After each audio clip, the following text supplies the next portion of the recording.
Hey, Mason County. Hey, I wanted to create this explanation for everybody. That I had a couple of directors ask me about our experience with COVID and having to quarantine some classrooms.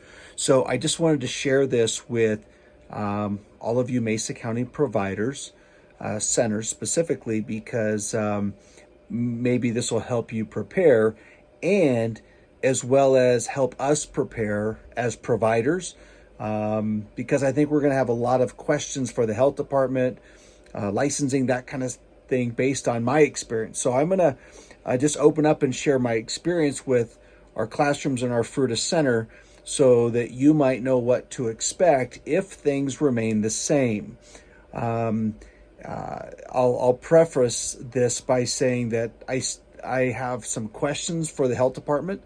And so we're creating a list of those questions. So if you have additional questions, it would be great if you would drop them in the comments, or, comment and reply to this video, because I think this is really important that as providers of centers specifically, that we are all working together to come up with ideas on how to troubleshoot this, which seems like as of today's going to be a cold winter.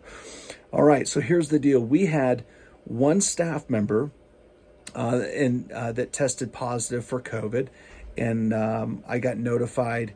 That staff member got notified on a Sunday, and at 1 o'clock, the timeline's a little bit relevant. And then simultaneously, we had a family with siblings. One sibling tested positive over that weekend, maybe I think also came back on that Sunday. The other sibling came back negative, but was symptomatic, so they considered that a false negative. So I got a phone call at 2 o'clock from the health department. I worked with Andy. He did a great job communicating, and explained what had happened with the positive. My staff member reached out almost simultaneously as well. So the standards that was used on our Discovery Center in Fruita was anyone that was within 6 feet of our staff member or the children for 15 minutes. Now we know that's cumulative throughout the day. 15 minutes in a given day was required to quarantine for 14 days. So literally, we quarantined 8 staff members and over 50 kids and 2 classrooms. We've been doing pretty good at keeping our classrooms separate in the morning and in the afternoon at the end of the day, but we tracked all of that. But I mean, that was devastating. Our staff, 14, some were literally, one of them had been in contact for 3 hours one day in the classroom with the kids. And so, but out for 2 weeks. So that's what happened. We ended up refunding all of that tuition for all of our parents in those 2 weeks, which was just about $10,600. These are things you need to prepare for, or start asking questions about. Okay. For CCAP, we received a letter from the health department and provided that letter with the list of the kids that were impacted to CCAP, and they're paying those CCAP COVID-related absences. The policy is the county would like that CCAP would like the letter with the child's name on it. So that's the standard. They accepted the list. But moving forward, I think they want to see the child's name on the letter.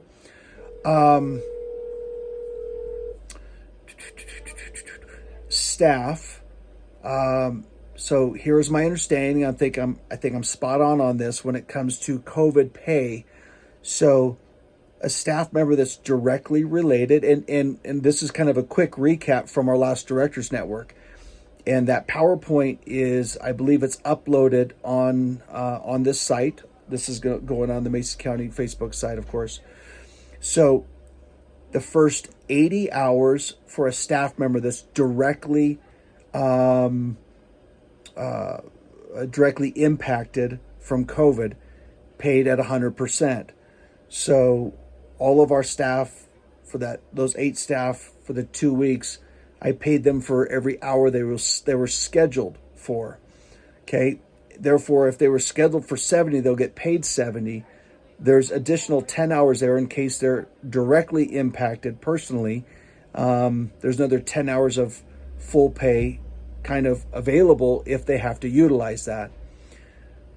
Again, recap, if they're impacted personally or indirectly in the future, they would get paid up to 400 hours at 2/3 their pay. Again, fact check me. Please fact check me. But so again, Discovery pays them, and then our subsequent payroll tax would get reduced by that amount of pay. So you're going to have to upfront this COVID pay for your staff, pay on Friday, but the following Wednesday when you submit payroll tax, you're able to reduce it. In my case, my tax is less than the payroll, so it's going to take a couple of payrolls, I'm sure, to add up to all that of my tax liability to add up to that pay, if that makes sense.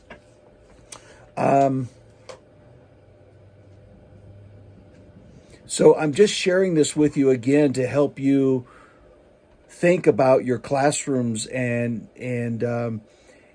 at this next Directors Network meeting, which is a week from Wednesday, which will be November 4th. This is going to be a primary topic that if you have input, if you have questions, please jump on that call. I'll make sure that invite goes out ASAP this week for you.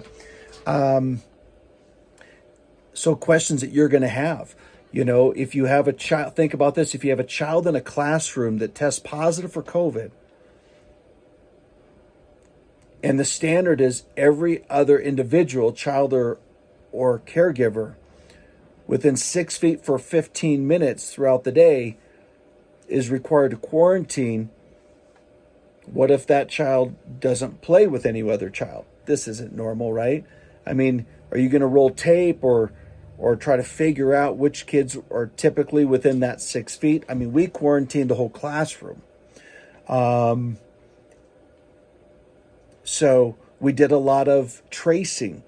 Are you prepared to do that?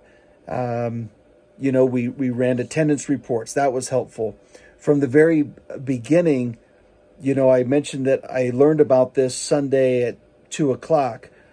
We had emails out to all of our parents, text message out. I actually did a video, imagine that. And I was able to upload that video to my YouTube channel. And by that, I mean I have a YouTube channel that's specifically for our families. I only use it just to communicate. So I have and asked my families to subscribe to it. So if I have an important update, I can do a video and I can upload it and I can send it out. So within 3 or 4 hours, I created a video explaining to our families what the situation was. I uploaded it, and then I shared that video and I sent it over email, and I was able to text it. So think about the kind of communication that you're going to need to be able to have quick communication with your families, throughout COVID. You certainly aren't going to be able to call 100 families Sunday night, and you don't want to do it from your cell phone or from home, right? So is your center prepared with that kind of communication, email or text? If you're not, and you need help, let me know, and I can talk to you about some options on how you can get that set up. But so I just want to try to hit as many things as I can. We communicated, addressed that all Sunday.